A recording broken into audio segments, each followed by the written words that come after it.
옥에 갇힌 애고방의 술 맡은 자와 떡 굽는 자 두 사람이 하룻밤에 꿈을 꾸니 각기 그 내용이 다르더라. 아침에 요셉이 들어가 보니 그들에게 근심의 빛이 있는지라. 요셉이 그 주인의 집에 자기와 함께 갇힌 바로의 신하들에게 묻되, 어찌하여 오늘 당신들의 얼굴에 근심의 빛이 있나이까? 우리가 꿈을 꾸었으나 이를 해석할 자가 없도다. 해석은 하나님께 있지 아니하니까. 청하건대 내게 이르소서. 술 맡은 관원장이 그의 꿈을 요셉에게 말하여 이르되, 내가 꿈에 보니 내 앞에 포도나무가 있는데 그 나무에 세 가지가 있고 싹이 나서 꽃이 피고 포도송이가 익었고 내 손에 바로의 잔이 있기로 내가 포도를 따서 그 즙을 바로의 잔에 짜서 그 잔을 바로의 손에 들여놓으라. 그 해석이 이러하니 세 가지는 사흘이라. 지금부터 사흘 안에 바로가 당신의 머리를 들고 당신의 전직을 회복시키리니 당신이 그 전에 술 맡은 자가 되었을 때 하던 것 같이 바로의 잔을 그의 손에 드리게 되리이다. 당신이 잘 되시거든 나를 생각하고 내게 은혜를 베풀어서 내 사정을 바로에게 아뢰어 이 집에서 나를 건져주소서. 나는 히브리 땅에서 끌려온 자요 여기서도 옥에 갇힐 일은 행하지 아니하였나이다. 떡 굽는 관원장이 그 해석이 좋은 것을 보고 요셉에게 이르되, 나도 꿈에 보니 흰떡 세 광주리가 내 머리에 있고 맨 윗광주리에 바로를 위하여 만든 각종 구운 음식이 있는데 새들이 내 머리의 광주리에서 그것을 먹더라. 그 해석은 이러하니 새 광주리는 사흘이라. 지금부터 사흘 안에 바로가 당신의 머리를 들고 당신을 나무에 달리니 새들이 당신의 고기를 뜯어 먹으리이다. 하더니 제3일은 바로의 생일이라. 바로가 그의 모든 신하를 위하여 잔치를 베풀 때 술 맡은 관원장과 떡 굽는 관원장에게 그의 신하들 중에 머리를 들게 하니라. 바로의 술 맡은 관원장은 전직을 회복하매 그가 잔을 바로의 손에 받들어 드렸고 떡 굽는 관원장은 매달리니 요셉이 그들에게 해석함과 같이 되었으나 술 맡은 관원장이 요셉을 기억하지 못하고 그를 잊었더라. 요셉의 인생을 한 단어로 표현하면 롤러코스터라고 할 수 있습니다. 형들에 의해 애굽으로 팔리기도 하지만 주인에게 은혜를 입기도 하죠. 그러다가 주인에게 오해를 받아 감옥에 가기도 합니다. 감옥에서 술 관원장과 떡 관원장의 꿈을 해석함으로 감옥에서 나갈 수 있다는 기대를 갖게 되지만 술 맡은 관원장은 감옥에서 나가자 요셉을 잊어버리게 됩니다. 이렇게 요셉은 오르락 내리락을 반복하는 롤러코스터와 같은 삶을 살고 있습니다. 그런데 요셉뿐 아니라 사실 우리의 인생이 이렇게 롤러코스터와 같죠. 기대와 좌절이 반복되고 오르락과 내리락을 반복합니다. 믿음이 있다는 것은 이런 오르락과 내리락의 사건이 없다는 것을 의미하지 않습니다. 이런 롤러코스터와 같은 사건 속에서도 흔들리지 않는 것이 바로 믿음입니다. 합력하여 선을 이룬다는 말씀은 늘 좋은 일만 있다는 것을 뜻하지 않죠.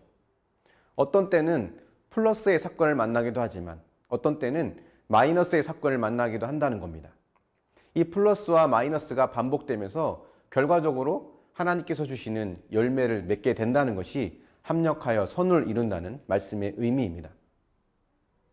언제나 오르신 하나님, 선하신 하나님을 믿고 신뢰한다면 비록 지금 마이너스의 사건을 만났다고 해도 크게 흔들리지 않을 수 있는 거죠. 무엇인가 잘못되었다고 해서 식음을 전폐하고 밤잠을 못 자고 일상이 무너지는 것은 믿음의 모습이 아닙니다. 마음이 무너지고 괴롭더라도 똑같이 자고 하던 대로 먹고 일상을 살아내는 것이 믿음의 모습이고 진정한 영성인 것입니다. 오늘 본문을 보면 요셉은 감옥에서 만난 두 관원장의 꿈을 해석해 줍니다. 두 사람이 하룻밤에 같은 꿈을 꾸었는데 그 꿈이 뭔가 심상치 않다는 것을 느낀 것 같습니다. 비슷한 꿈을 두 사람이 동시에 꿨으니 더욱 그랬을 겁니다.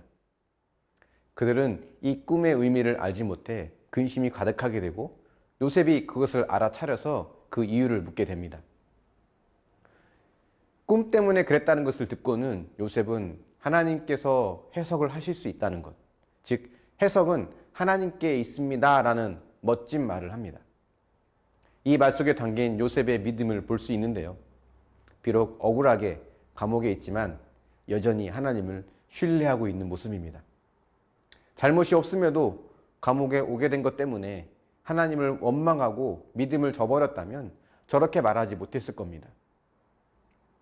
이번 기회에 이 두 신하에게 잘 보이고자 자신이 마치 꿈 해석의 전문가인 것처럼 이야기하고 긍정적인 내용으로 그들의 기분을 좋게 해석해 줄 수도 있었을 겁니다. 그런데 요셉은 그렇게 하지 않죠. 그는 변함없이 하나님을 신뢰했던 겁니다. 그래서 그들이 듣기 좋은 말로 해석해 준 것이 아니라 하나님의 뜻을 그대로 전해줍니다. 그것이 술 맡은 관원장에게는 기쁜 소식이었지만 떡 맡은 관원장에게는 두려운 소식이었죠. 이런 요셉의 태도는 저에게 많은 도전을 줍니다. 설교하는 입장에서 전 혹시 이 내용이 누구에게 상처가 되지 않을까? 위로가 되고 힘이 될 만한 내용을 전해야 되는 건 아닌가? 라는 생각을 많이 합니다. 어떤 때는 요셉처럼 그 소식이 누군가에게는 기쁜 소식이 될 수 있지만 누군가에게는 두려운 소식이 될 수 있죠. 하지만 그렇다고 해도 하나님의 뜻을 있는 그대로 전할 수 있어야 된다는 결심을 다시 한번 하게 됩니다. 그리고 하나님을 신뢰한다는 것은 하나님을 향한 태도를 일관되게 유지한다는 것을 뜻합니다. 노예의 신분으로 있든 죄수의 신분으로 있든 총리의 신분으로 있든 해석은 하나님께 있습니다라는 고백처럼 하나님의 주권을 인정하는 것이 하나님을 신뢰하는 겁니다. 여러분의 삶에 어떤 마이너스의 사건이 있습니까? 그 삶의 주권자가 하나님이심을 믿습니까? 그렇다면 그 신실한 믿음을 꾸준히 유지하고 있습니까? 어떤 상황에 되었든지 모든 상황의 주권자는 하나님이심을 인정하고 그분의 뜻에 순종하는 것이 롤러코스터와 같은 우리 인생에서 우리가 가져야 할 삶의 자세입니다. 이를 기억하고 하나님 편에 서서 믿음으로 살아가는 저와 여러분이 되기를 축원합니다. 묵상해 보십시오. 여러분은 어떠한 오르락 내리락의 사건을 경험하셨습니까?